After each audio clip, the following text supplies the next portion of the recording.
In this video, we want to show some examples of some common problems that you run into with surveillance video. This is a video of a port, and you can see that it's taken from a fairly high vantage point and with a hand camera. The day that it was taken, it's fairly foggy, so that also, as a lot of times you can't predict the weather, and the weather can pose some problems. So the fog does create a few sets of challenges that we need to overcome to see some details from this video. Here's the original video. You could see by playing it, there's quite a bit of fog and a little blurriness from the motion, and also some jagged edges from the type of file that was generated with the camera. So we need to take a look at all these things and tackle them one at a time, and by the end we should have a fairly clear image. As you can see with this image, we're running into some problems from the interlacing of the video. And you can see all the jaggedness, the motion, there's some strong lines. So the first step we take is to deinterlace the video. So we go over to the filters selection and click on deinterlace. Now you can see that the original image and the deinterlaced version, and there's not the jaggedness that there was in the original. So we've improved the quality of the image enough so now we can focus on improving the contrast and removing the environmental problems from fog.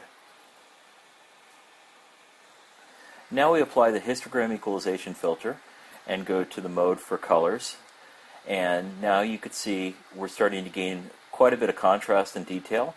So you go through you look at the original image, there's the fog, and now you could see the cranes that are used for taking containers off the ships. So this dramatically, with a few clicks, it dramatically improves the quality of the image. So now we actually have something we can look at. Now let's look at the original image. A few other things. You could see here in this image with the background of the cranes. The original image, you can't see the cranes for the fog, and there's very low contrast, so it's pretty poor. Now, with a few things, you just can start seeing a lot better details, and we have a much better image to work with. Something that needs to be mentioned as we click through and show some improvements to various aspects of the video is that you can actually apply these filters to a video streaming in real time.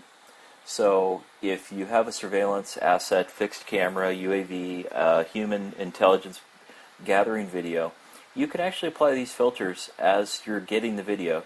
So it improves the quality as you need it, as you can see it. You can't always count on weather, you can't always count on a lot of other things, and operator jerkiness with the camera, things like that, that make things very difficult if you really want to see some fine details.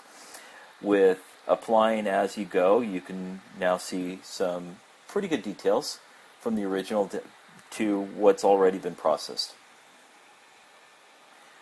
Now you can see some of the details. Like, take the ship for example.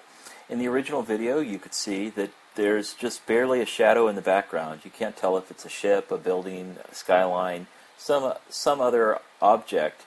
Now you can see very clearly it's a ship. So now we're going to go to a set of frames where we want to see some details of the ship in front of the cranes that's being offloaded at this port facility. The first thing we're going to do is choose which frames we wish to just focus on. That way it saves a bit of time in the processing if we're only looking at the frames that have the subject that we want to see. Let's choose them now. We're going to select frames, and we choose this frame to start, and let's forward a little bit, and we'll select this frame as the stopping point.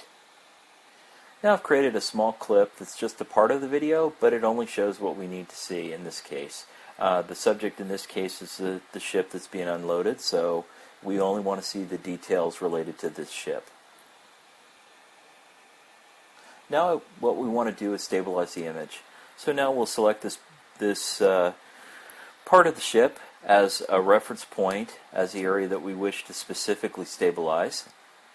We'll click on it, select it, and set it as our reference value. Now you can see the effect of the stabilization. This selection, the ship, that part of the ship is perfectly stable. It's not moving. Now if you go back to the original, you can see that there's some motion in it, and it's moving around a bit. But you can see now that after stabilizing the image is now perfectly stable. Now we want to improve the image and actually get much better details. So what we're going to do is average the frames, meaning stack every frame one on top of another. So you're building a much higher depth and higher quality image, and you're removing a lot of the defects that are caused by the different light values of the different frames from sunlight and other things like that. And so by doing this, you're increasing the quality.